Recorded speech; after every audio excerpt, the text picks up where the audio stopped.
Hey everyone, I wanted to do a quick video review on a product that I just bought, and it is the Black&Decker. It's called the Classic Iron, and I'll kind of go around the box while I tell my story.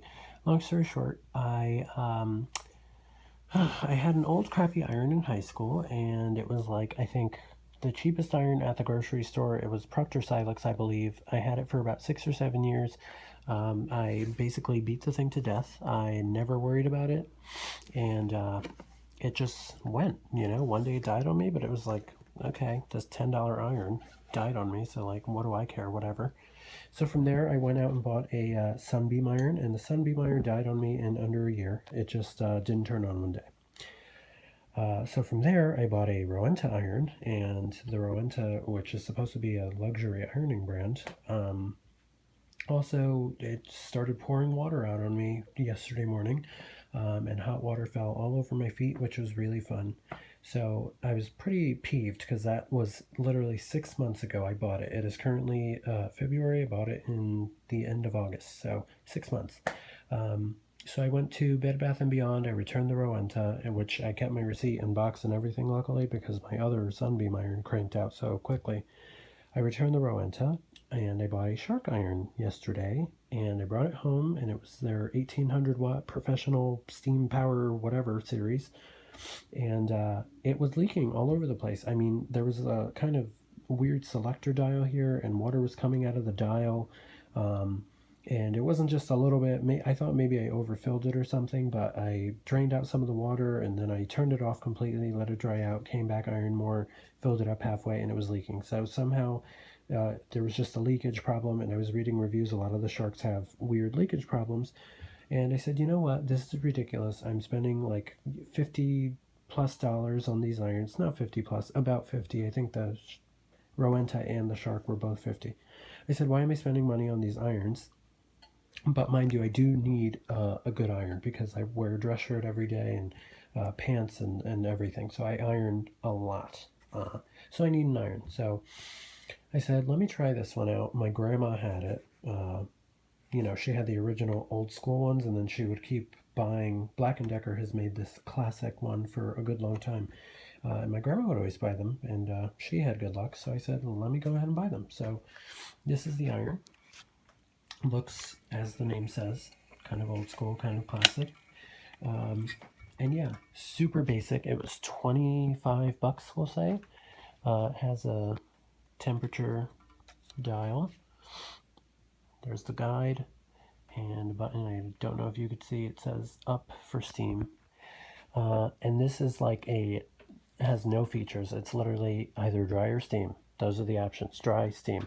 There's no burst of steam button. There's no spritzer at the top, which the spritzer I really never used on my old irons, and the burst of steam, I thought I might miss it, but I actually ironed a couple of things with this, and I really don't. The steam here is sufficient. And another thing, I kind of have my whole ironing section. I always have, this is an ironing spray bottle. I think they sell them at Target for like 75 cents. I always have a little spray bottle with water. So that kind of is plenty of moisture. And this cranks out. The reason I have it on is to kind of show you. So to get the steam, that's down, and then this is up. And it pushes out a good amount of steam for sure. And it has consistent, strong, good amount of steam holes.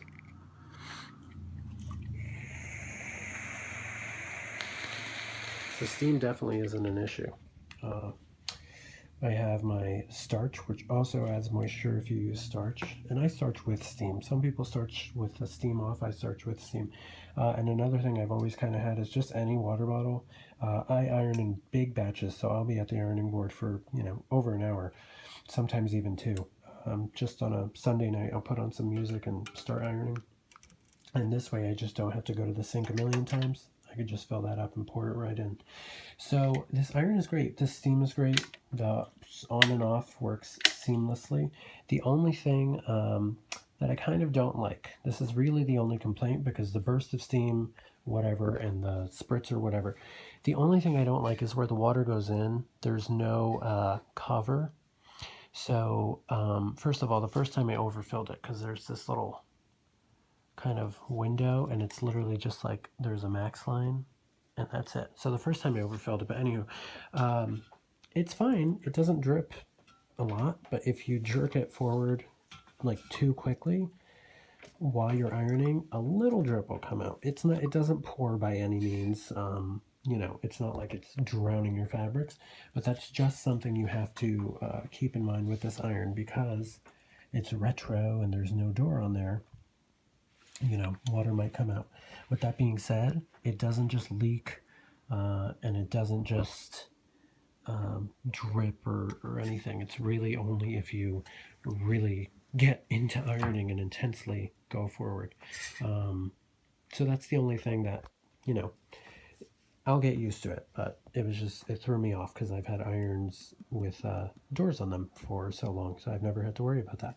Other than that, the iron is great. $25. Heats up beautifully, steams beautifully, gets out wrinkles beautifully. Also, too, just kind of a random side note, 1100 watts, I was kind of concerned that it wouldn't get hot enough or that it wouldn't steam, you know, enough. And it gets hot enough without a question. Steams, as you saw, plenty. And since it's 1100 watts, it's using a lot less electricity too. So that's kind of a bonus, you know.